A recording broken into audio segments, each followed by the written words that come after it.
to All the Right Marketing, where we talk with business owners and industry leaders about marketing their programs and products, especially books.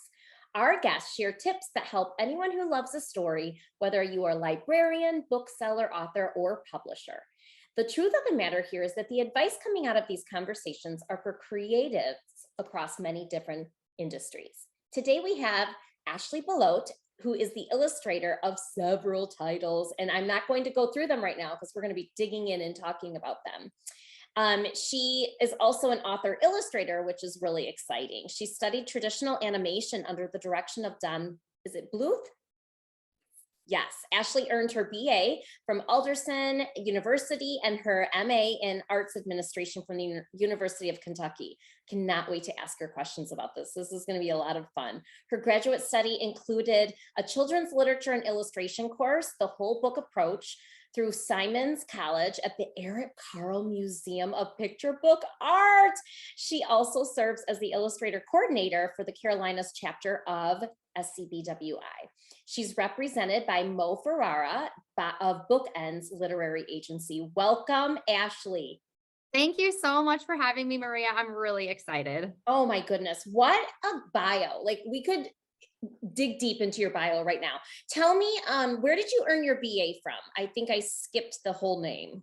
Oh, it's Alderson Broaddus University. It's a liberal arts college in Philippi, West Virginia. I grew up in West Virginia, and they have a ton of smaller colleges available to the kids who grew up there. So I took advantage of it. It was a great little program. I really enjoyed it. This is exciting because I've interviewed, I think we are over 45 interviews, and I love connecting with people. And most illustrators that I've spoken to, not on the podcast, but just through networking, I don't know if I've met one who has gone to school for illustration. Most have had other careers or maybe studied graphic design and then went into this. So let's talk about this. Your background and your family history is in publishing. Yes, it is. I'm a publishing kid, is what I like to call myself. I grew up in the publishing business because my family owned an independent publishing house my entire life. They started it in 1985. And so when I came along, they were owning and operating this themselves. So of course they worked all the time. So they just kind of threw me into the mix. And I loved every single second of it. I started going to book shows with them when I was about 8 or 9 years old. And at the time, I just did what I could do. So I would help like run the cash register and like bag books for customers. And as I grew up, I obviously fell in love with books, and in particular the children's books, because the pictures were just amazing. And I had this incredible access to this like behind the scenes world of bookmaking, and really got a look at the process and how it works. And like I said, sometimes kids don't enjoy what their parents do, but luckily for me, I craved it and was given every opportunity to go with them that I could. And when I was in like high school and you couldn't miss very many days of school, we would do like educational leave forms, which it was a great education. I was literally preparing myself for my career and didn't even know it. So at what point did you decide? So I guess it would be in high school at some point you said, you know what, so have you always loved art, I guess is my question. Yes. I grew up drawing. My parents are both very creative, and my mom told me she was trying to entertain me when I was 2 years old. She had to do something. So she put a crayon in my hand and this like huge piece of paper and just let me go. And she jokes that I never put it down. So you've been drawing. Yeah, you technically have not. I know. And now this is my career. So thanks, Mom. That's it awesome. was always, yeah, it very, was always very cool. Mm-hmm. So when you graduated from college, did you immediately start pitching publishing companies, or did you find like freelance work? Tell us a little bit about that part of the journey.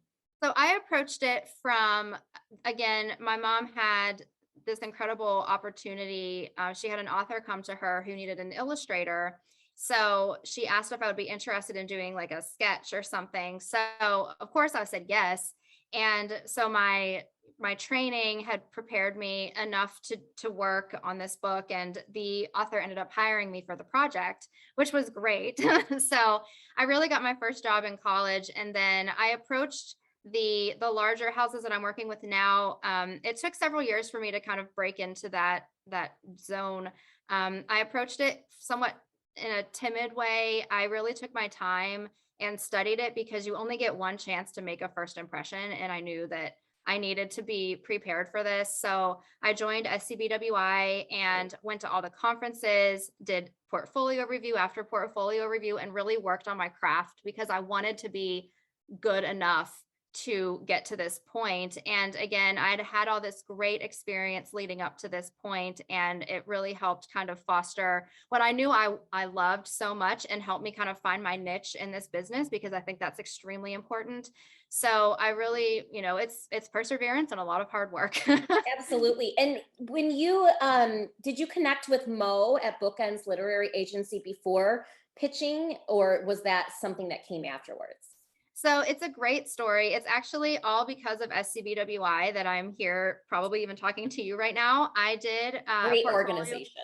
Oh my gosh, I cannot say enough nice things. And I do serve on the regional team for the Carolinas chapter, and we do so many things because it helps break so many careers open. It's a fabulous organization.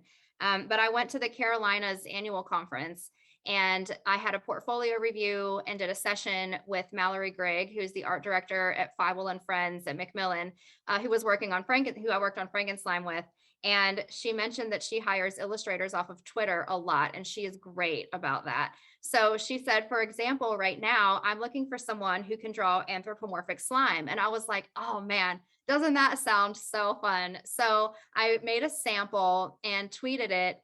And so then, some time passed, and eventually I got an email from her. I was actually working a book show for my mom's company when she sent me the email, and I was checking out, I was doing like a checkout for a customer, and I just happened to look down at my phone and saw her name. And I was like, did I subscribe to her newsletter or something? Why would she, Reach be out to popping up me.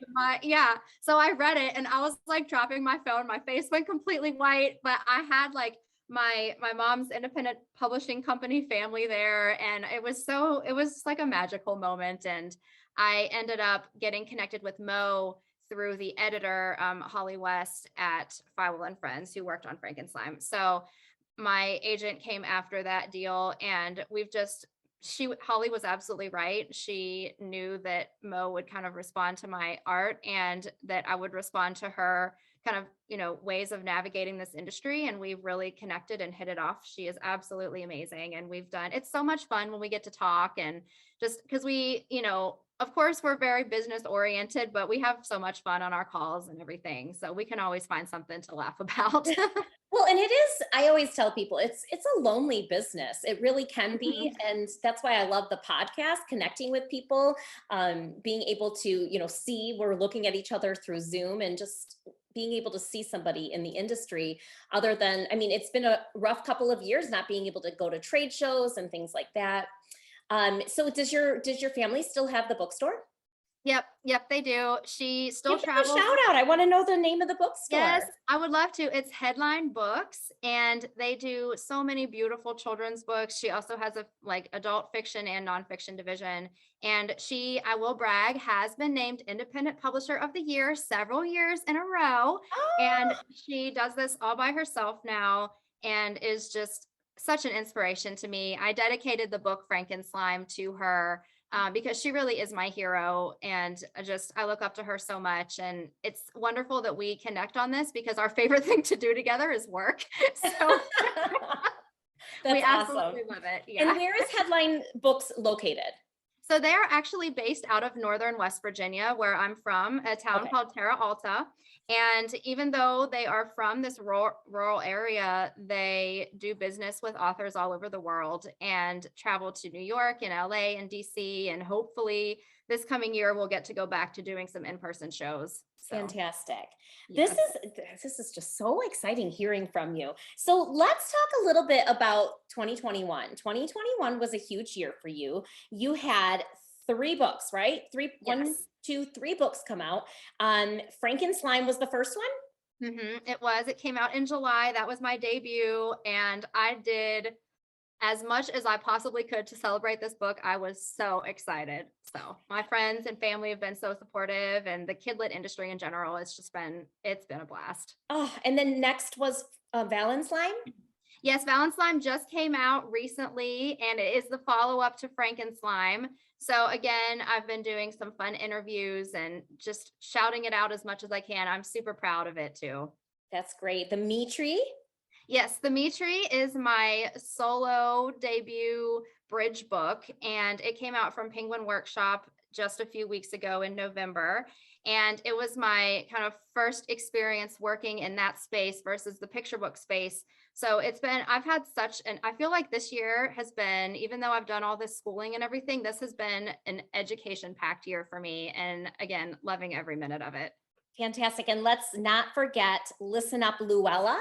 Am I saying it correctly? Yes, she will be coming to a bookstore near you on June 21st of 2022. And that is my solo debut picture book. And it's coming out from Fievel and Friends, Macmillan. And I am so excited to share this book with the world. It is amazing to see all of this work that you do over so many months just kind of come to fruition. And it's like when the book arrives, it's like, poof, it's here. And it's like, no time has passed. And, so I wonder, can you think back to when you signed the contracts on one of these books? Can you give us an idea just so the listeners can hear what a journey and what a timeline there is? Yes, it is a very long timeline, but I remember every single second of this, and so will you when it happens for you all listening. It is like one of the top 10 moments, let me tell you. It is so exciting. So let's start with Frankenslime. Do you remember when Okay. you signed the contract for Frankenslime? Yes, all of that happened in October of 2019 when I was brought on for the project and signed contract shortly after that and began sketches right away. The timeline they were on, they wanted this book to come out in the spring, summer of 2021. So we needed to get to work right away because it was already late fall of 2019. Yeah. So that already gives you an idea about how long this whole thing takes. So I started sketches right away, like I said, and the manuscript only had 2 art notes in it. So I really had like full creative freedom, which was lovely.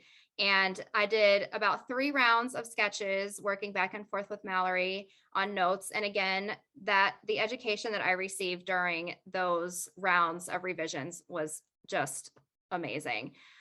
So after we finished the sketches and the sketches are approved, then I began final art and ended up finishing that around July of 2020. Mm-hmm. So I was actually, before COVID hit, I went to the winter conference in New York for SCBWI, and I was actually able to go to the Macmillan offices and meet some people. And it was, oh my gosh, it was awesome.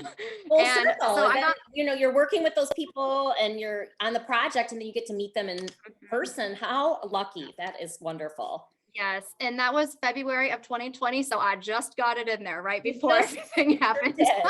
And Ashley, tell us a little bit about your style or the medium you use for your art.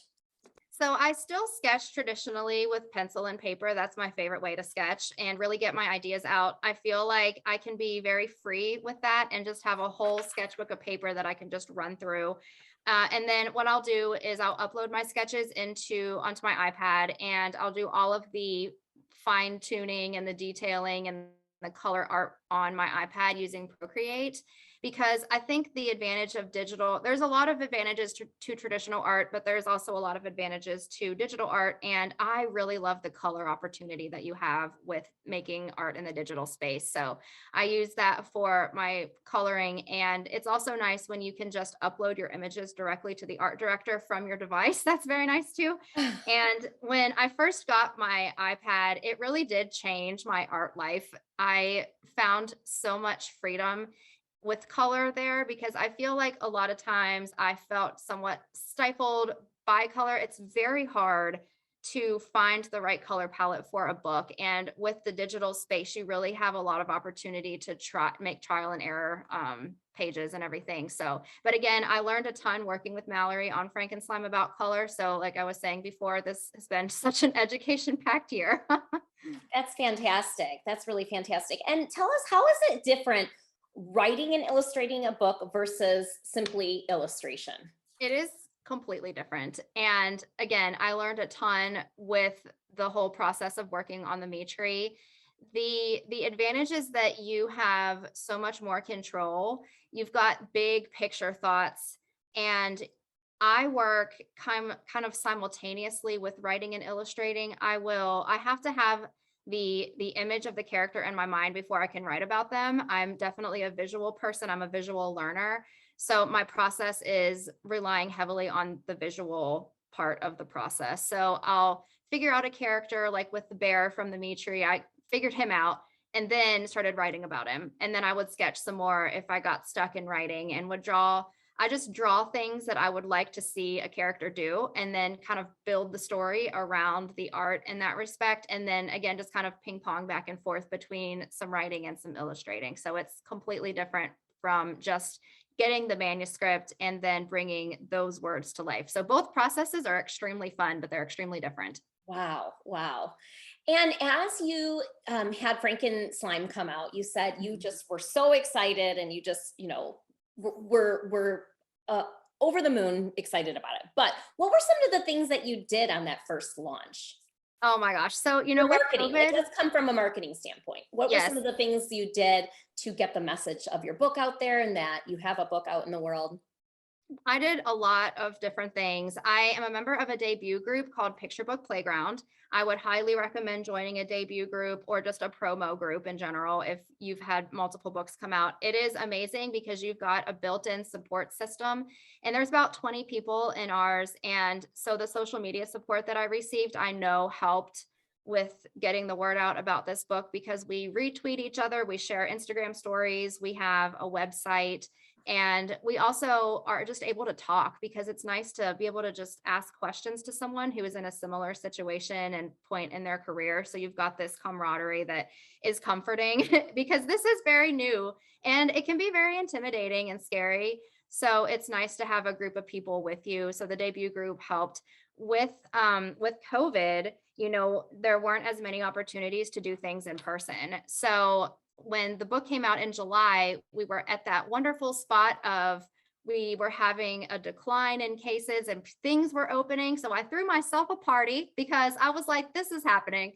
This is happening today. It is going to happen. So I rented this little space, and because I was able to get the word out through SCBWI, I invited all of the SCBWI friends and family that I have, and a bookstore sold books for me, and I had a slime making table. I had coloring sheets. Oh, that sounds fun. It was a ball. It was a great party. And I did like a reading and stuff. And so many kids came, and I got to meet a lot of people who I had only interacted with online, which was really neat too, through SCBWI, because I came into my role in March of 2020. So Okay. everything that I had done was online. So that was really fun. And then I made a lot of images for social media using the characters, and like Victoria's the main character. I made an image of her holding the book that said happy book birthday and little things like that, because I was like, well, I'm the artist, so I can just draw these and get the word out as much as I can in this virtual space that we're in. That is such a great idea. I love that. Yeah. This has been a jam-packed interview, and I usually don't go over 20 minutes, but I just can't stop talking to you. Where can people find you, Ashley? On my website, it's ashleybelote.com, ASHLEYBELOTE.com. I have We'll make sure to have all the links in the show notes. And then where are you spending most of your time on the socials? On the socials, I am on Twitter and Instagram. I love Instagram because it's so visual based. So I post sometimes when I have time to work on some little side projects, I'll post things. I try to post things on holidays because I think that if you make yourself draw a holiday image, you'll make a portfolio pretty easily. And because when you're working, it's really important to update your portfolio. So I try to make new images for holidays. And if you are an illustrator out there looking for ways to kind of promote your work, you can also do Kidlit Art Postcard Day. That is a monthly challenge where you draw a postcard and post it to your social media. and just use the hashtag Kidlit Art Postcard Day. Gina Perry started that as a result of COVID, because we can't send postcards out to art directors right now because they're not all in the offices. So that's a way to kind of still share some new art and contribute to your portfolio. And is there a hashtag that you can search for that? Yeah, it's hashtag Kidlit Art Postcard. Awesome. That is really cool. It is. And it's fun. do you have an illustrator, an illustration agent, or does Mo represent you for illustration and for writing? Yes, Mo does everything for me. Again, another reason why she is wonderful. She does it all.